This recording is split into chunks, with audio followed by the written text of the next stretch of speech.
3 years. That's how long Tavian, Alpha King of Valdros, had been slowly dying. Not from poison, not from battle, but from grief. The kind that hollowed you out until you were nothing but a walking corpse wearing a crown. His mate was dead. Mourned, the woman who'd been his heartbeat, his sanity, his reason for breathing. Killed in a fire that had consumed the eastern tower while he'd been away settling a border dispute. They'd found bones, ashes. Her ring, melted and warped, recovered from the rubble.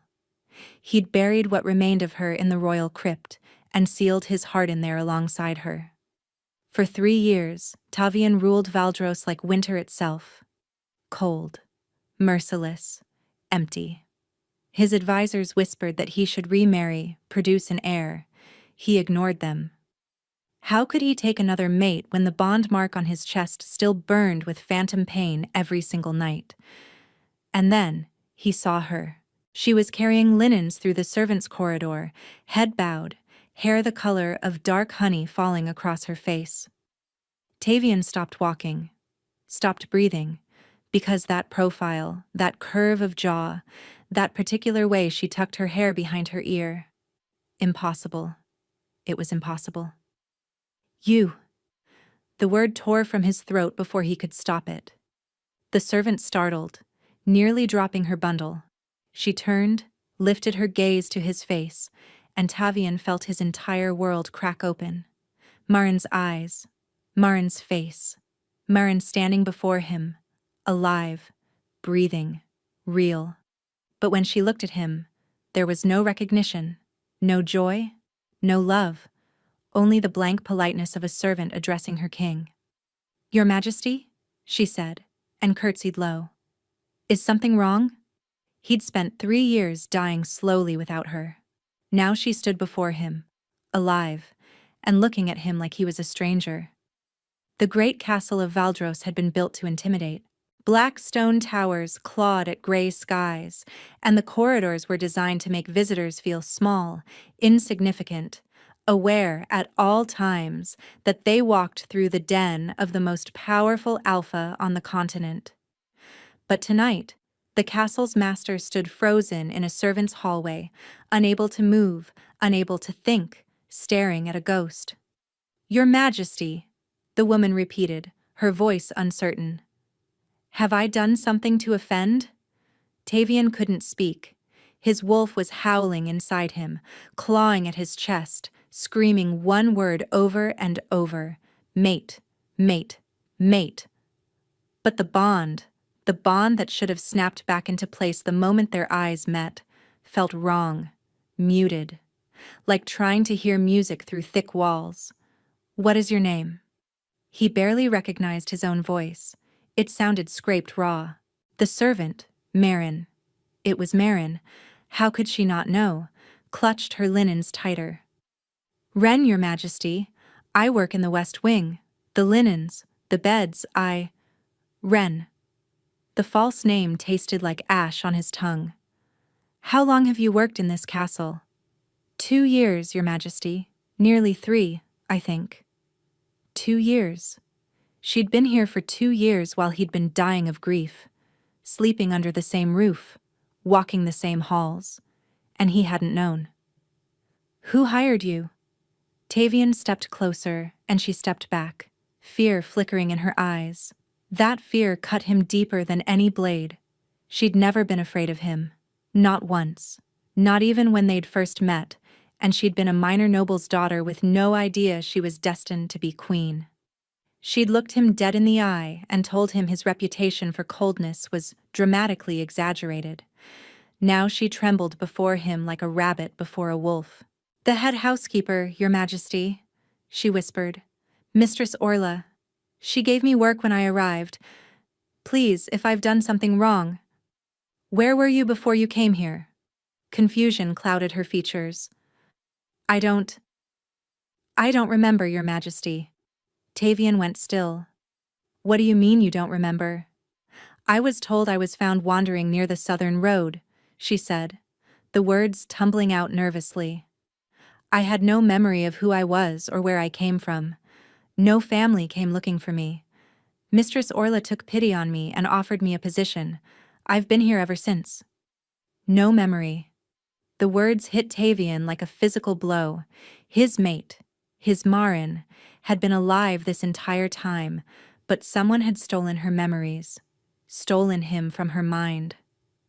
"Look at me," he commanded. She raised her eyes reluctantly, and Tavian searched her face for any sign of recognition. Any flicker of the woman who used to laugh at his terrible jokes, who used to trace the bond mark on his chest and tell him she could feel his heartbeat even when they were apart. Nothing. There was nothing. "You truly don't know who I am," he said quietly. "Beyond my title." "You are the king, Your Majesty." She sounded confused by the question.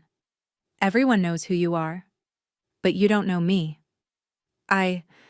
"No, Your Majesty.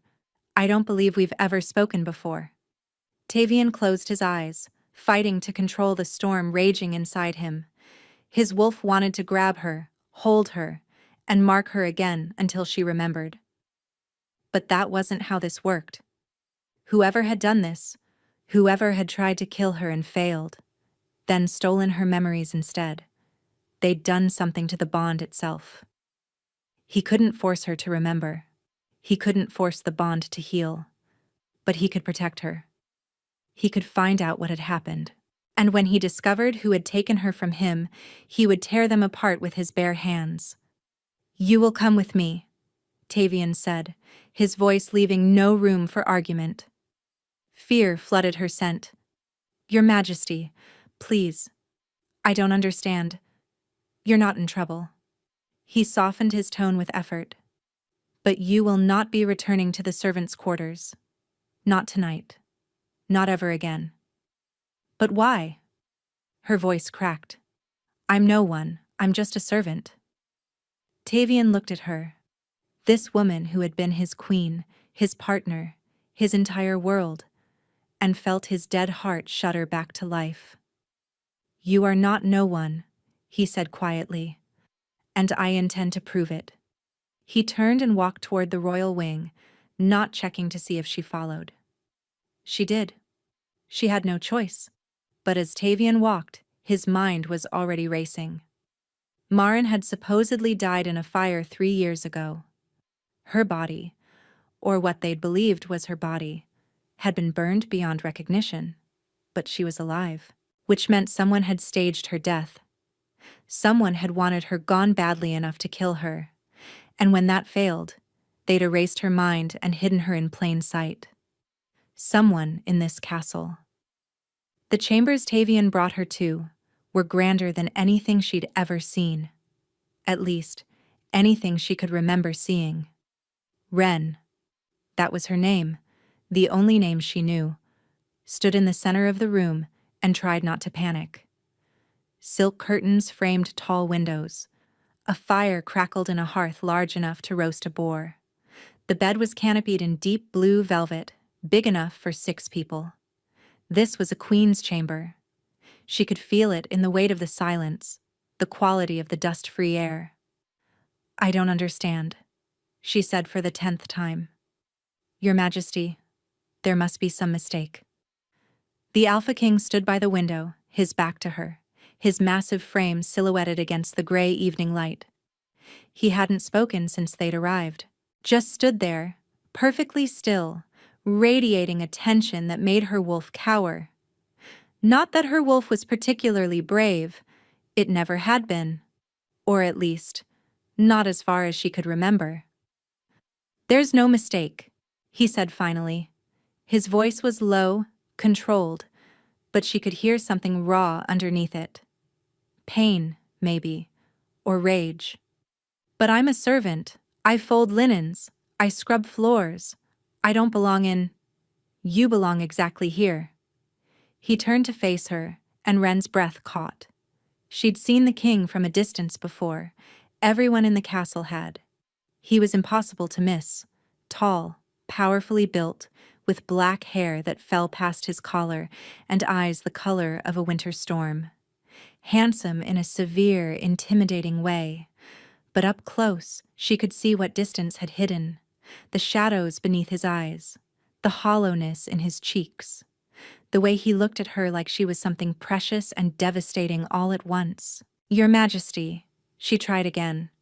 "I don't know what you think I am, but—" "Tell me everything you remember," he interrupted. "From the moment you woke with no memory. Every detail." Ren swallowed hard. "I told you. I was found on the southern road. I don't know how I got there. I didn't know my name, my family, where I'd come from. A merchant's caravan picked me up. They brought me to the nearest town, and eventually, I made my way here." "Why here?" "I don't know." The confession felt heavy. "I just felt pulled, like something was calling me north. I thought I was going mad, but I couldn't ignore it. And when I reached Valdros, when I saw the castle, I felt—" She trailed off, embarrassed. "Felt what?" His voice was sharp. "Like I was supposed to be here," she whispered. "Like I'd finally come home. Which is ridiculous. I'd never been here before. I'm sure of it." Something flickered across his face. Something that looked almost like anguish. "You felt the bond," he murmured, more to himself than to her. "The what?" He didn't answer. Instead, he crossed to a writing desk and rang a small bell. Within moments, a knock came at the door. "Enter," Tavian commanded.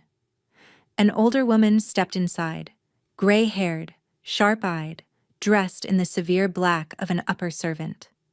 Ren recognized her immediately. "Mistress Orla," she breathed.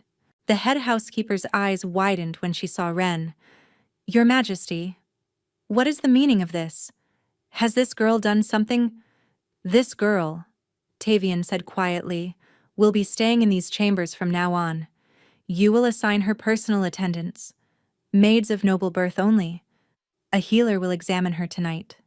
And until I say otherwise, she does not leave the royal wing." Orla's mouth opened and closed. "Your Majesty, I don't understand. She's a linen maid. She has no family, no history. I know exactly who she is." Tavian's voice dropped to something dangerous. "The question I have for you, Orla, is how she came to be working in my castle for 2 years without anyone recognizing her." The housekeeper went pale. "Recognizing her? Your Majesty, recognizing her as what?" Tavian stepped closer to Orla, his presence suddenly suffocating.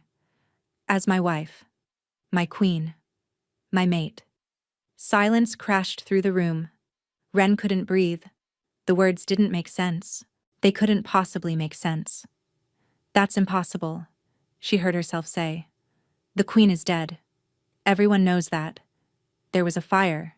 She is standing in front of me." Tavian's eyes never left Orla's face. "Alive. With no memory of who she is. And I want to know how that happened." Orla looked like she might faint. "Your Majesty, I swear to you, I didn't know. She looked familiar when she first came seeking work, yes, but her face, the scar, the changed hair. I thought it was merely a resemblance. The queen was dead. We all mourned her. I never imagined—" "A scar?" Tavian's attention snapped to Ren. "What scar?" Ren's hand went instinctively to her left shoulder, where a raised ridge of damaged skin ran from her collarbone to her back. "From the fire," she said quietly. "That's what the healers told me when I was found. Burn scars. They said I was lucky to survive." Tavian's jaw tightened so hard she could see the muscle jumping. "Leave us," he told Orla. "Send the healer. Speak of this to no one. If word spreads before I'm ready, I will hold you personally responsible." Orla bowed deeply and fled. The door closed, and Ren was alone with the man who claimed she was his dead wife. "This can't be true," she said, her voice trembling. "I would remember. If I were a queen, if I had a mate, I would remember something." Tavian turned to face her, and for the first time she saw the full weight of grief in his eyes. 3 years of it. An ocean of loss that had turned a powerful king into a hollow shell. You don't remember, he said quietly, because someone made sure you wouldn't. Who would do that? Why? That's what I intend to find out. He took a step toward her, then stopped himself, as if afraid to get too close. But I need you to trust me. I know that's difficult when you don't know who I am, when you don't know who you are. You're asking me to believe I was a queen. Your queen. I'm asking you to believe that you were loved. His voice broke slightly on the word. More than anything in this world, and that whoever tried to take you from me will pay for what they've done. Ren stared at this broken king, this stranger who looked at her like she was his salvation and his destruction all at once. She should be terrified. She should demand to leave, to go back to her simple life folding linens. But something deep inside her, something buried beneath the fog where her memories should be, whispered that he was telling the truth. What happens now? She asked quietly. Now, Tavian said, we find out what really happened the night you died, and who wanted you dead badly enough to erase you from existence. The healer arrived within the hour. An elderly woman named Bridget, with silver hair braided down her back and eyes that seemed to see more than what was visible.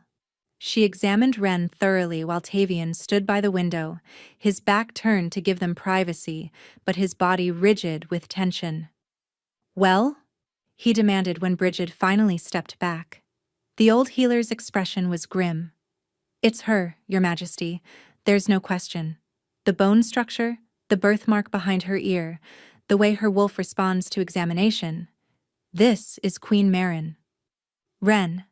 Marin, she was supposed to be Marin, sat on the edge of the bed, feeling disconnected from her own body. And her memory? Tavian pressed. Bridget hesitated. There's magic involved. Powerful magic. Someone didn't just cause trauma-induced amnesia. They deliberately severed her connection to her past, to her identity. The healer's voice dropped. To her mate bond. Tavian spun around. That's not possible. The mate bond can't be severed. It's sacred. It hasn't been severed completely, Bridget said carefully.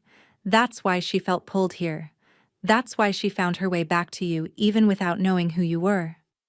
The bond is muted, suppressed, like a fire buried under ash. The embers are still alive, but they've been smothered. Ren touched her chest instinctively.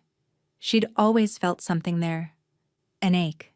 An emptiness that no amount of work or distraction could fill. She'd assumed it was just the weight of not knowing who she was. But maybe it was this. The bond. Calling out to someone she couldn't remember. Can it be restored?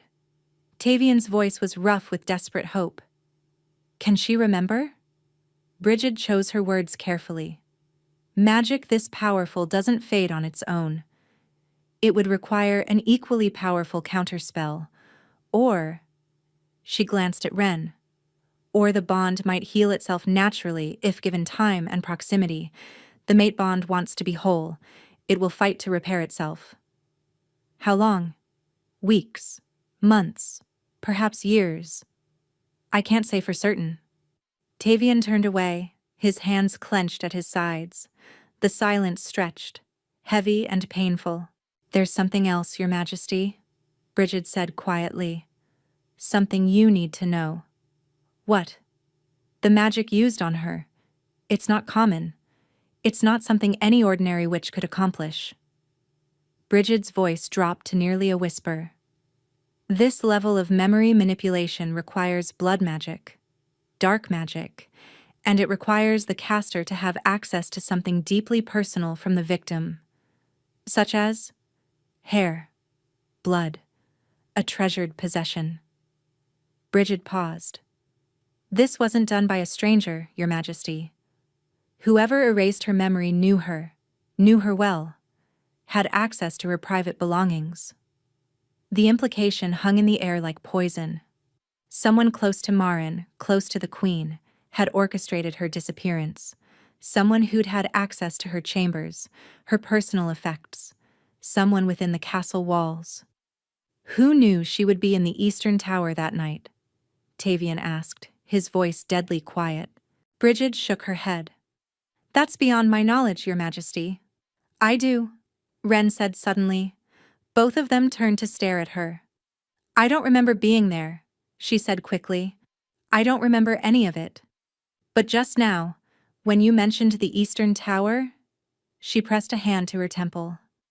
Something flickered, like a fragment of a dream. Someone asking me to meet them there. Someone I trusted. Who? Tavian crossed to her in 2 strides, dropping to his knees before her so their eyes were level. Marin, think. Who asked you to be there? I don't know. Tears of frustration burned her eyes. It's like trying to grab smoke. The harder I reach for it, the more it slips away. Tavian's hands hovered near hers, wanting to touch her, not daring to. Up close, she could see the anguish carved into every line of his face. This man had loved his queen. Loved her, if Bridget was right. And he'd spent 3 years believing she was dead. I'm sorry, she whispered.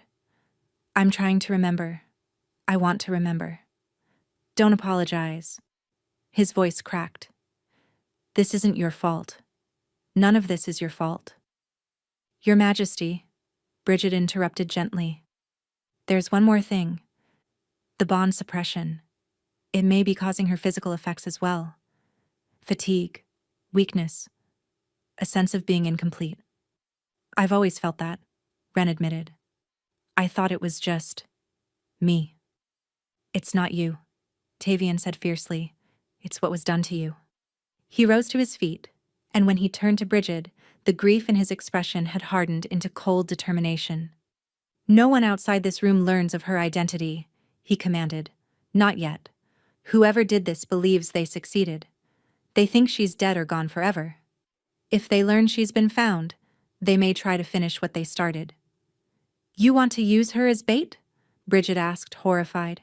I want to protect her, Tavian corrected sharply. But I also want to draw out the traitor who took her from me. They're still in this castle. I can feel it. Wren stood, her legs unsteady. So I'm to stay hidden? Pretend to be someone else? Tavian turned to her, and something in his gaze softened. You'll stay in the royal wing, under my protection. You won't be a servant. You'll be a guest, a distant relative of a foreign ally, recovering from illness. It explains your presence, your isolation, and your proximity to me. And if my memory returns, if I remember who did this, then we will have justice. The word carried the weight of a death sentence.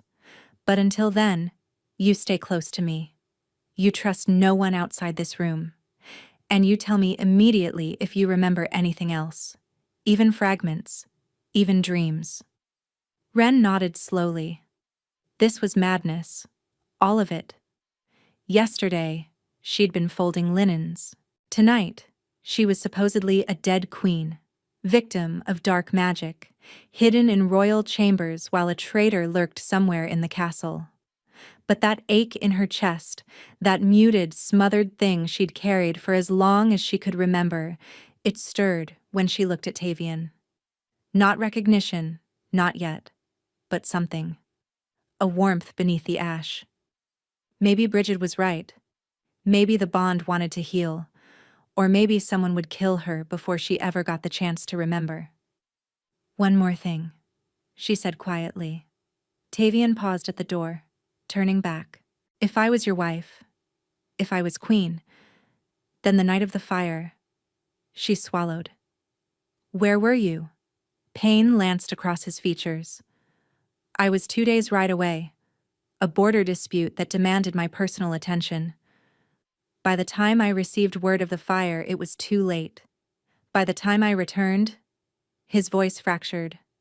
There was nothing left but ashes. Someone sent you away, Wren realized. On purpose. So you wouldn't be here. Yes. The single word was laden with 3 years of guilt. And I've spent every moment since wishing I had died in that fire instead. He left before she could respond. Ren stood alone in the queen's chambers, her chambers, apparently, and stared at the door. Somewhere in this castle, a traitor breathed easy, believing their crime had gone undetected. They were about to learn how wrong they were. 3 days passed in a blur of confusion and careful observation. Ren, she still couldn't bring herself to think of herself as Marin, was given everything a noblewoman could want. Fine dresses replaced her servants' clothes. Rich food replaced thin soup and stale bread. Soft hands of noble-born attendants replaced calluses and scrubbing brushes. But she felt like a fraud wearing someone else's life. The 2 young women assigned to attend her were polite but distant. Lady Senna, a willowy blonde with watchful eyes, and Lady Coralie, a redhead who smiled too brightly and asked too many questions. "You must tell us about your homeland," Coralie pressed on the 3rd morning. "The king said you're from across the eastern sea, but he gave us no details. Is it true the wolves there have white fur?" "I'm afraid my memories of home are hazy," Ren said carefully. "The illness, it affected my mind." "How tragic," Senna murmured, though her eyes remained sharp. "To lose one's memories, it must be like losing yourself entirely." Ren forced a smile. "Something like that." A knock interrupted them.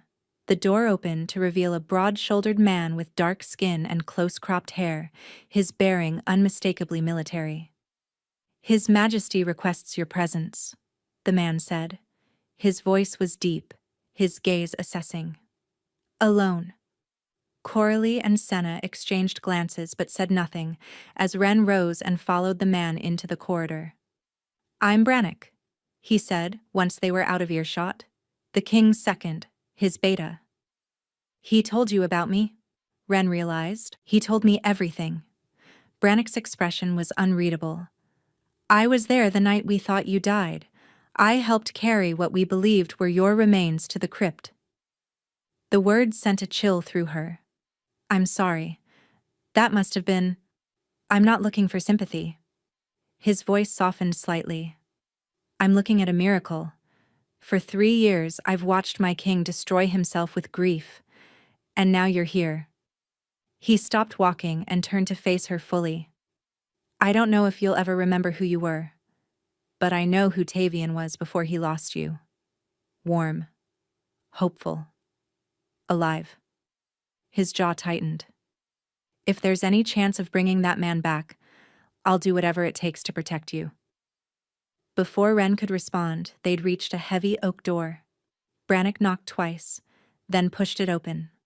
The room beyond was a private study, smaller than she'd expected. Maps covered one wall, books lined another, and standing before a window, his massive frame blocking most of the gray light, was Tavian. He turned when she entered, and Ren's breath caught. He looked different today, less haunted somehow, as if having her nearby, even without her memories, had eased something in him. "Leave us," Tavian told Brannock. The beta nodded and withdrew, closing the door behind him. Silence stretched between them. Tavian studied her face with an intensity that made her skin warm. "You look well," he said finally. "The color is returning to your cheeks." "The food helps. I don't think I was eating properly before." "You weren't." A flicker of anger crossed his features. A queen reduced to servants' rations, sleeping in a cramped room with 6 other women. "If I'd known..." "You didn't. That's not your fault." "Everything about this is my fault." He turned away, staring out the window. "I should have been here the night of the fire. I should have sensed something was wrong. The mate bond should have told me." "Brigid said the bond was suppressed," Ren reminded him gently. "Whoever did this, they planned for everything.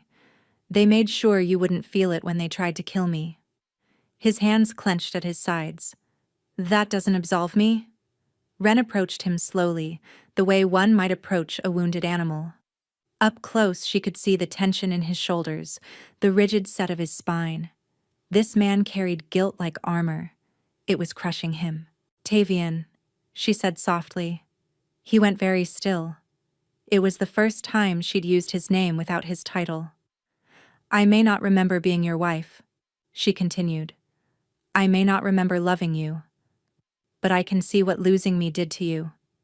And I know that whoever orchestrated this, they wanted exactly that. They wanted you broken. He turned, and they were suddenly very close, close enough that she could see the storm in his gray eyes, the barely leashed emotion beneath his control. I am broken, he said quietly. I have been since the moment I returned to find ashes where you should have been. Then let me help you find the truth. She held his gaze.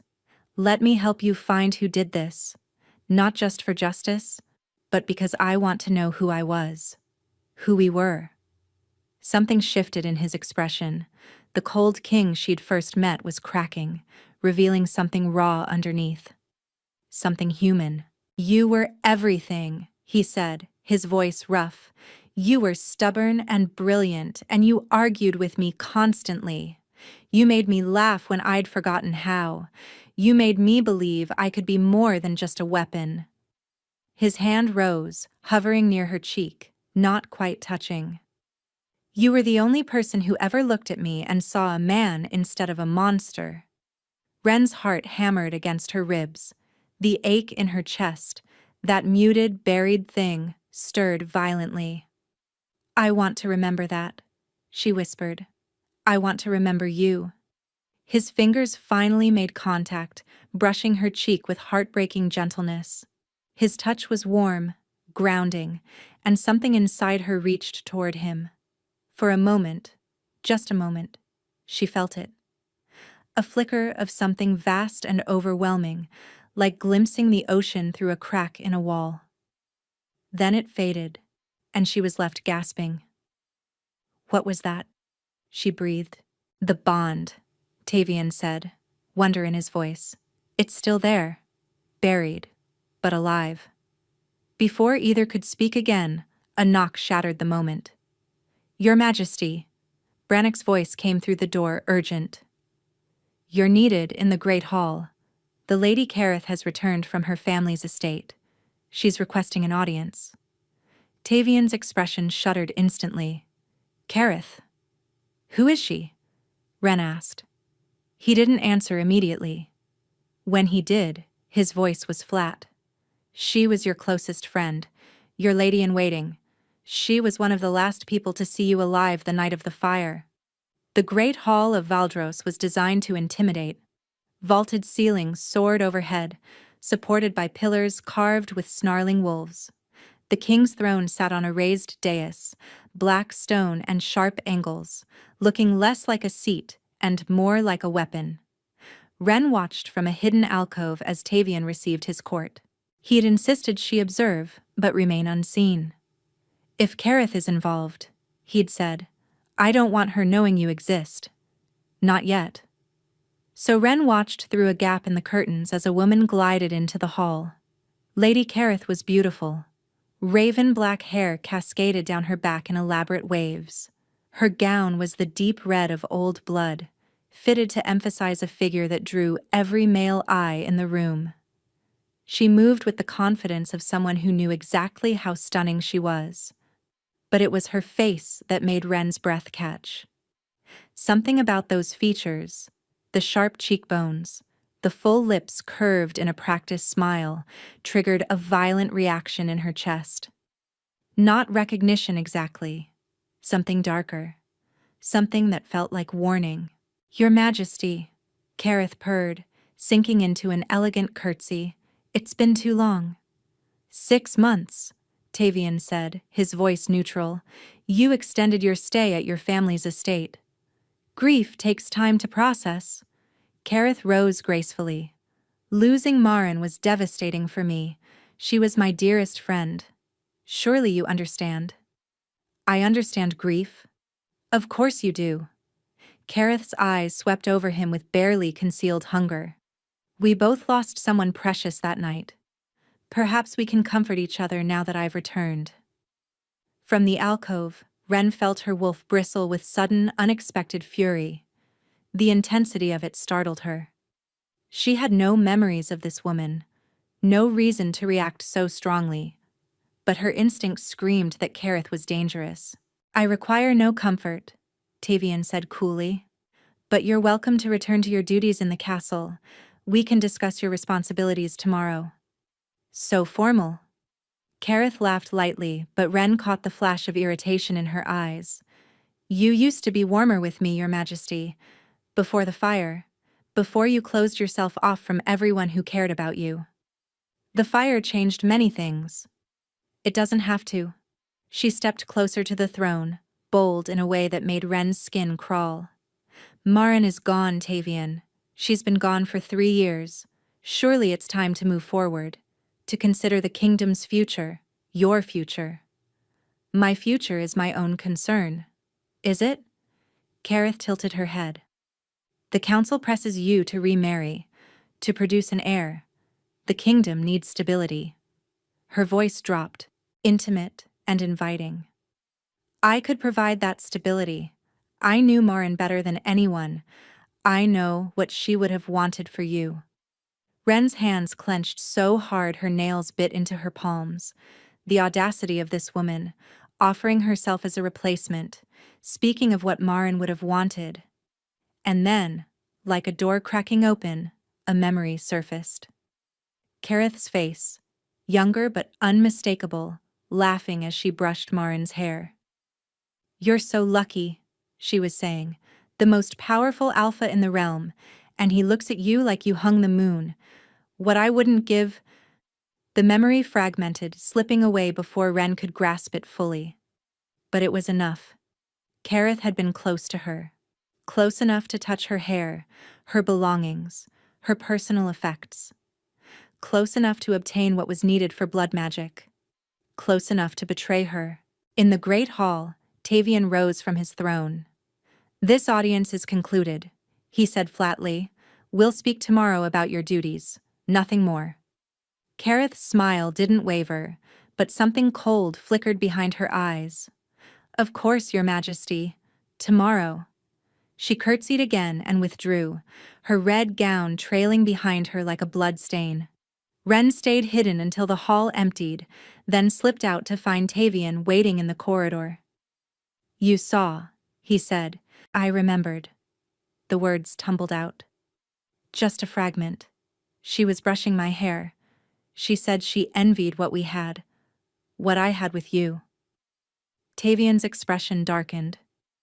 Kareth always wanted what wasn't hers. I suspected, even before the fire. The way she looked at me when Mourned wasn't watching. The way she positioned herself always nearby, always available. His voice hardened. I ignored it because Mourned trusted her. Because I didn't think she'd actually. She had access to me, Ren said. To my chambers. My belongings. If anyone could have obtained what was needed for blood magic, it was her. It's not enough proof. Not yet. Then we find more. Tavian studied her face, and something warm flickered in his winter-gray eyes. You're already thinking like a queen. I'm thinking like someone who wants answers. She hesitated, then added, and like someone who doesn't want to see that woman anywhere near you. His eyebrows rose. Jealousy? I don't know what to call it. Heat crept up her neck. I have no memories of being your wife. But when she looked at you like that, like you were something she deserved to have, she shook her head. It made me want to tear her throat out. Tavian's lips curved into the first genuine smile she'd seen from him. It transformed his face, making him look younger, lighter, almost boyish. That's my Mourned, he said softly. Even without your memories, your wolf knows what's hers. The words sent warmth flooding through her. She shouldn't feel possessive of a man she didn't remember marrying, but she did. God's help her, she did. What do we do now? She asked. We watch. We wait. And we let Kareth believe she succeeded. His smile faded into something harder. She's arrogant. She'll make a mistake. And when she does, I'll be waiting. 2 weeks passed in a delicate dance of secrets and suspicion. Ren remained hidden in the royal wing, officially a foreign guest recovering from illness. Tavian visited her chambers every evening, sometimes for hours, telling her stories of their past together. "You once threw a goblet of wine at a visiting duke," he said one night, amusement warming his voice.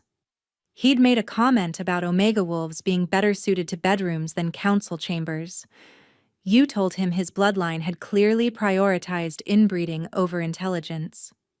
Did he challenge me? He tried. I told him if he wanted to duel my queen, he'd have to go through me first. Tavian smiled at the memory. He withdrew his complaint and left Valdros the next morning. More memories surfaced as the days passed, fragments at first, then longer sequences.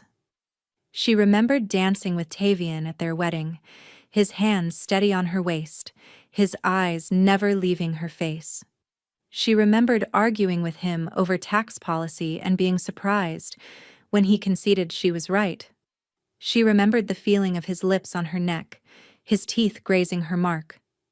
That particular memory made her gasp awake in the middle of the night, her body flushed with heat, the phantom sensation of his touch still lingering on her skin. The bond was healing. She could feel it growing stronger each day, like a plant reaching toward sunlight after years in darkness. And then came the night that changed everything. It started with another memory, the clearest one yet. She was in the Eastern Tower, waiting. The note had said to come alone, that there was something urgent, something that couldn't wait. And she'd trusted the handwriting because she'd seen it 1,000 times before, Kareth's handwriting. The door opened and Kareth stepped inside. But she wasn't alone. A figure followed her, hooded, face hidden in shadow. "I'm sorry," Kareth said. But she didn't look sorry. She looked triumphant. "You have something I want, something you never deserved." The hooded figure raised their hands, and purple light blazed. Ren sat up in bed, gasping, drenched in cold sweat.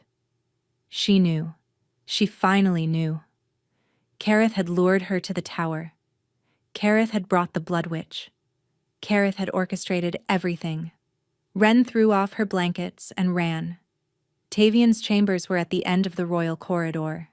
She didn't bother knocking, just burst through the door, not caring about propriety, not caring about anything except sharing what she'd finally remembered. "Tavian, I remember who—" She stopped. Tavian stood in the center of his chamber perfectly still. And beside him, far too close, her hand resting on his chest, was Kareth. "Oh," Kareth said, her smile spreading like poison. "What have we here?" Ren's blood turned to ice. "Marin." Tavian's voice was strained, wrong. His eyes were fixed on her, but something was off about his posture, too rigid, too frozen. "Run." "He can't help you," Kareth said conversationally. "He's paralyzed. A little gift from a friend. The same friend who erased your memories 3 years ago." She stepped away from Tavian, approaching Ren with languid grace. "I knew you were here. Did you really think you could hide from me? I was your closest friend. I know your scent better than anyone." "Why?" Ren's voice came out steady despite the terror clawing at her throat. "Why would you do this? I trusted you." "Yes, you did. That was always your problem. Trusting too easily." Kareth's beautiful face twisted with 3 years of buried resentment. "Do you have any idea what it was like, watching you have everything I deserved? You weren't even supposed to be queen. You were a minor noble's daughter. Pretty, but unremarkable. And yet, he chose you. He chose you. So you tried to kill me. I tried to replace you." Kareth's eyes blazed. The original plan was simple. Remove you, comfort the grieving king, become his new queen. But the Blood Witch I hired was incompetent. She was supposed to kill you cleanly. Instead, she panicked, set the fire, and when I found out you'd survived with your memories gone, She laughed bitterly. I should have finished the job myself. But I thought, why bother? You were nobody. A broken servant. No threat. You were wrong. Clearly. Kareth produced a small vial from her sleeve, filled with shimmering violet liquid. But I won't make the same mistake twice. She moved faster than Ren expected, grabbing her arm, trying to force the vial to her lips. Ren fought back. 3 years of hard labor had made her body strong, even if she hadn't realized it. She twisted, broke Kareth's grip, and the vial went flying, shattering against the stone floor. Kareth snarled with fury. And then, Tavian was there. Whatever paralysis had held him had broken. He seized Kareth by the throat and lifted her off the ground as if she weighed nothing. You took everything from me, he said, his voice barely recognizable. You stole my mate. You let me believe she was dead. You watched me suffer for 3 years and offered yourself as comfort. Kareth's face was turning purple, her hands clawing uselessly at his grip. Tavian, Ren said. Don't kill her. His eyes snapped to her, wild with rage. Not yet, she continued. She mentioned a blood witch. Someone who's still alive. Still out there. We need to know who. We need to know how to fully break the spell. For a long moment she thought he wouldn't listen. The beast in him wanted blood. She could see it in his eyes, feel it pulsing through the bond. But then his grip loosened. Kareth crumpled to the floor, gasping. Guards! Tavian called, his voice echoing through the corridor. Within moments, armored men flooded the chamber.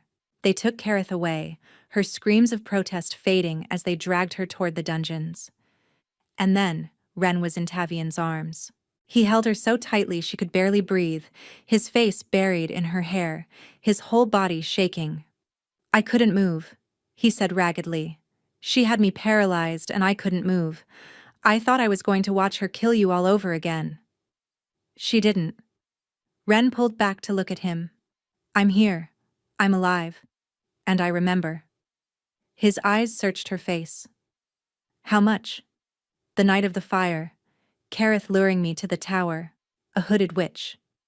She swallowed. I remember being terrified. I remember calling out for you through the bond, and I remember... Her voice broke. I remember loving you. I remember what we had. Tavian's composure cracked entirely. Tears slipped down his cheeks. This powerful king, this hardened warrior, weeping in front of her. Say it again, he whispered. Tell me you remember. Ren cupped his face in her hands, just as she'd done 1,000 times in the life she was finally reclaiming. I remember everything, she said. I remember you. I remember us. And I remember that I am your mate, your queen, and I'm never leaving you again. Tavian kissed her. It wasn't gentle. It wasn't careful. It was desperate and fierce, and tasted of tears and relief, and 3 years of grief finally releasing. The bond roared back to life between them, fully, completely, overwhelming in its intensity. She felt him in her chest, her blood, and her bones. She felt his joy and his anguish and his love, so much love it nearly broke her. When they finally pulled apart, both gasping, foreheads pressed together, the world had changed. But Kareth's final words echoed in Marin's mind. A blood witch. Someone still out there. The traitor had been caught. But the architect of her suffering was still free. And until that witch was found, none of them were truly safe. The dungeons beneath Valdros had been carved from the same black stone as the castle itself. Cold seeped from the walls. Shadows pooled in corners where torchlight couldn't reach. And in the deepest cell, bound in silver chains that burned against her skin, Kareth waited. Marin stood outside the cell, watching through the bars. It felt strange to be on this side of a cage, looking at a woman who had once braided her hair and whispered secrets in her ear. You came, Kareth said. Even filthy and chained, she managed to sound superior. I wondered if you would. You have information I need. The Blood Witch. Kareth laughed, the sound echoing off stone. Of course, that's all anyone cares about now. Not my reasons. Not my suffering. Just the witch. Your suffering? Marin's voice sharpened. You stole 3 years of my life. You nearly killed me. You let my mate believe I was dead. And do you know what I suffered? Kareth lunged against her chains, eyes blazing. Watching you have everything I deserved. Watching him look at you like you were the sun itself while I stood in your shadow, invisible and worthless. So you decided to destroy me. I decided to take what should have been mine. Marin studied the woman she'd once called friend. There was no remorse in Kareth's face. No guilt. Just bitter, consuming envy that had curdled into something monstrous. The Blood Witch, Marin said flatly. Give me a name and I'll speak to Tavian about mercy. Mercy. Kareth spat the word. He'll execute me regardless. I saw it in his eyes. The only reason I'm still breathing is because you stopped him. Then give me a name because it's the right thing to do. Because somewhere, beneath all this hatred, there's still a woman who was once my friend. A shadow passed across Kareth's expression. Pain, maybe. Or the ghost of who she'd been before jealousy consumed her. Her name is Ylvain, Kareth said quietly. She's not from Valdros. My mother found her, hired her from the Eastern Territories where blood magic is still practiced in secret. Where is she now? Kareth's lips curved into something that wasn't quite a smile. Closer than you think. My mother isn't foolish enough to let loose ends remain untied. Ylvain has been in the castle since word reached us that the king had discovered you. Watching. Waiting. Marin's blood chilled. She's here? Now? Did you really think your memories were returning naturally? Kareth laughed again, but it was hollow. Ylvain has been monitoring the suppression spell. Every time you remembered too much, she reinforced it. But with me captured, she'll know the game is ending. She'll either run or finish what she started. Finish? Kill you. Kareth's voice was matter of fact. The spell has a failsafe. If the caster activates it, your mind doesn't just forget. It breaks. Permanently. You'll be alive, but there'll be nothing left inside. Just an empty shell. Horror flooded through Marin. Who is she posing as? Where in the castle? For a long moment Kareth said nothing. Then quietly. She's one of your attendants. The blonde one. Senna. The world tilted. Lady Senna. The quiet, watchful woman who had dressed her every morning. Who had brought her meals? Who had been alone with her dozens of times over the past weeks? Marin didn't wait to hear more. She turned and ran. She found Tavian in his war room, Brannock at his side, both men hunched over maps and reports. Senna, she gasped out. It's Senna. She's the Blood Witch.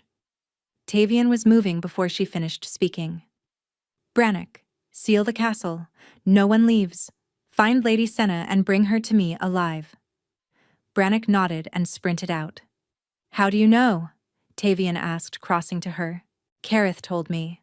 The witch has been here the whole time, monitoring the spell on my memories. And there's a failsafe. If she activates it, she won't. His hands gripped her shoulders, steadying her. We'll find her first. Tavian, you don't understand. She's been alone with me. She could have activated the failsafe at any time. Why hasn't she? His jaw tightened. Because she didn't know you were the queen. You were just a servant to her. Another victim she'd already dealt with. She had no reason to act until now. Marin finished the thought. Until Kareth was captured and she realized her identity would be exposed. They stared at each other, the same terrible understanding dawning. Senna wouldn't run. She couldn't afford to leave witnesses. She would activate the failsafe, destroy Marin's mind, and try to escape in the chaos. Which meant they had almost no time. The bond, Marin said suddenly. Brigid said the mate bond fights to repair itself, that it's stronger than any magic. What if... what if we complete it fully? Tavian caught her meaning. The physical claiming. The mark. If the bond is whole, it might be strong enough to shield you from the failsafe. Is that possible? I don't know. His voice was ragged. But I'm not losing you again. Not to Kareth. Not to some blood witch. Not to anything. He pulled her close and Mourned buried her face against his chest, breathing in his scent. Pine and winter wind and home. The bond thrummed between them, stronger than it had ever been, reaching for completion. Whatever happens, she whispered, I need you to know, I love you. I loved you before my memories returned. I loved you when you were just a cold king who looked at me like I was a miracle. And I love you now, knowing everything we've been through. Tavian's arms tightened around her. I have loved you since the moment I saw you, he said roughly, and I will love you until the stars burn out. Nothing will take you from me again. He tilted her chin up and kissed her deeply. And this time, when their lips met, Mourned felt the bond surge. It was like lightning striking, like a door being thrown open. She felt everything, his love, his grief, his desperate hope, and she poured herself back into him. 3 years of separation burned away in an instant. The mark on her shoulder, faded and scarred from the fire, blazed with sudden heat. And somewhere in the castle, a woman screamed. They found Ylvain in the servants' corridor, collapsed against a wall, clutching her head. The magical backlash had hit her the moment the bond completed. Whatever connection she'd maintained to Mourned's mind had been severed violently, like a rope snapping under too much tension. Brannock and 4 guards surrounded her, weapons drawn.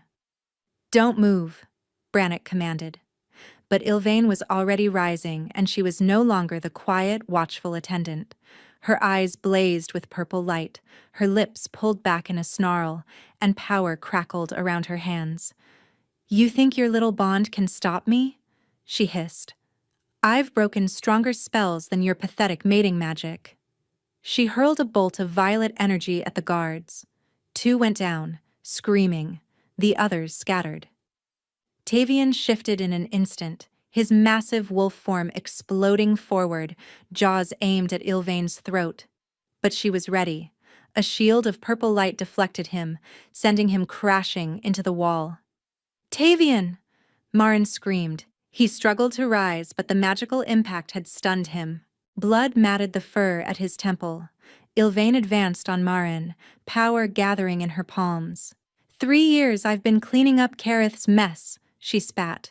3 years of maintaining that spell, watching you stumble around like a lost child, waiting for the day someone would recognize you and ruin everything. Why? Mourned demanded, backing away. What did I ever do to you? You? Ylvain laughed bitterly. Nothing. You were just a job. But Kareth's mother paid me a fortune to make you disappear, and I don't leave contracts unfulfilled. So it was just money. It's always money, power, survival. Ylvain raised her hands. And now, little queen, it ends. Purple light blazed. And Mourned moved. She didn't think. Didn't plan. Her wolf took over, pushing her faster than she'd ever moved before. She ducked under the blast, rolled, and came up right in front of Ylvain. Her fist connected with the witch's jaw with a crack that echoed through the corridor. Ylvain staggered, shock breaking her concentration. The purple light flickered and died. You, she started. Mourned didn't let her finish. 3 years of scrubbing floors and hauling linens had made her body strong. 3 years of survival had made her ruthless. And the fully restored bond with her mate had unlocked something fierce and primal inside her. She grabbed Ylvain by the throat and slammed her against the wall. You stole my memories, Mourned snarled. You stole my life. You made my mate believe I was dead. And you think I'm going to let you walk away? Fear flickered in Ylvain's eyes. Real fear. You can't kill me. You need me to remove the spell completely. The spell is broken. Marin's grip tightened. The bond shattered it. I remember everything now, including the fact that you watched me work as a servant for 2 years and never once showed a shred of mercy. I was going to let you live, Ylvain gasped. You were nobody. You didn't matter. I matter now. Tavian's wolf appeared beside her, blood still dripping from his temple but his eyes clear. He shifted back to human form, naked and furious. Step aside, he said quietly. This is my right. Marin understood. As alpha, as king, as mate, he had the right to execute the woman who had tried to destroy them both. But she shook her head. No, this one is mine. She felt Tavian's surprise through the bond, then his fierce approval. Marin looked into Ylvain's terrified eyes. You're going to tell us everything. Every detail of the conspiracy.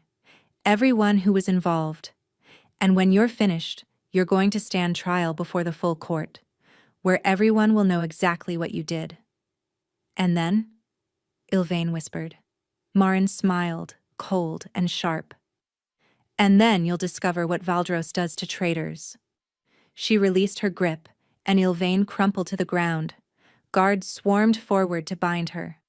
Brannock, recovered from the magical blast, took charge of the prisoner. And Marin turned to find Tavian staring at her with something like awe. What? She asked. You. He reached for her, pulling her against his chest. You just faced down a blood witch with your bare hands. She hurt us. She hurt you. I wasn't going to let that stand. My queen. He pressed his forehead to hers. My fierce, magnificent queen. For a moment they just breathed together, the bond humming between them. The crisis wasn't over. There were still trials to hold, conspirators to root out, a kingdom to reassure. But they would face it together. As they always should have. The trials took 3 weeks. Kareth was sentenced to exile, stripped of her family name and lands, cast out of Valdros to wander the wastelands beyond the eastern border. Her mother, Lady Draven, was executed for treason, the architect of the entire conspiracy, motivated by ambition to see her daughter on the throne. Ylvain faced a different fate. Her knowledge of dark magic made her too dangerous to release, too valuable to kill. She was bound with silver and magic, imprisoned in the deepest dungeon where her powers could never touch anyone again. When the last verdict was delivered, Marin stood beside Tavian on the dais, no longer hidden, no longer pretending to be anyone but who she was. The court had reacted with shock when Tavian revealed her survival. Shock, then joy, then fierce celebration. Their lost queen had returned. The king's grief was over. But it was the quiet moments Marin treasured most. The morning after the final trial, she woke in Tavian's arms in the chambers they now shared. Sunlight streamed through the windows. Actual sunlight, warm and golden, breaking through the gray skies that had dominated Valdros for 3 years. It's as if the kingdom itself is healing, she murmured. Tavian stirred beside her, pulling her closer. It is. You are. He pressed a kiss to her hair. I'm still not entirely certain I'm not dreaming. You're not. She turned in his arms to face him. I'm here. I'm real. And I'm not going anywhere. Promise me. The vulnerability in his voice made her heart ache. This powerful king, this feared alpha, reduced to pleading for reassurance. I promise, she said softly. No more fires, no more disappearances, no more waking up alone. She traced the bond mark on his chest, feeling it pulse with warmth. You're stuck with me forever. He smiled, the real smile she remembered from before the fire, the one that transformed his harsh features into something beautiful. Forever sounds perfect. They lay together in comfortable silence, watching dust motes dance in the sunlight. Through the bond, Marin could feel Tavian's contentment, his peace. For the first time in 3 years, the weight of grief had lifted from his shoulders. There's something I need to tell you, she said eventually. He went still. What is it? When Bridget examined me after the bond was restored, she noticed something. Marin took his hand and placed it on her stomach. Something I didn't expect. Tavian's breath caught. Are you? It's early, only a few weeks. She smiled at the wonder dawning on his face. But yes, you're going to be a father. For a long moment he didn't speak. Couldn't speak. Tears gathered in his winter-gray eyes and spilling down his cheeks. A child, he whispered. Our child. Our child. Marin felt tears prick her own eyes.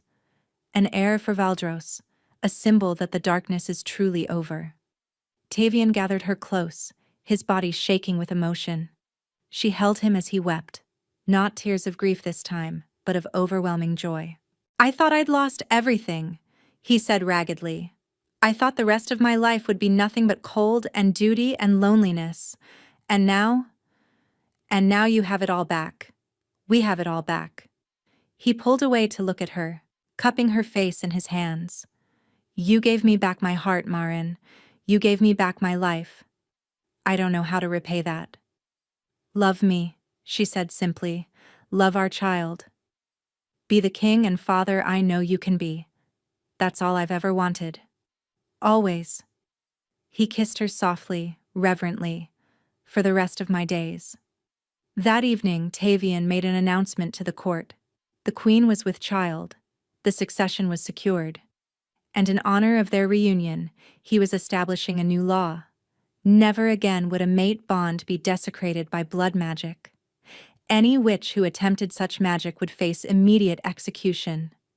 And resources would be devoted to helping any victims of such spells recover their memories and their lives. It wasn't enough to undo what had happened to Marin, but it was a start. A promise that no one else would suffer as they had. Marin stood beside her mate as the court cheered, her hand resting on her belly, the bond singing with joy between them.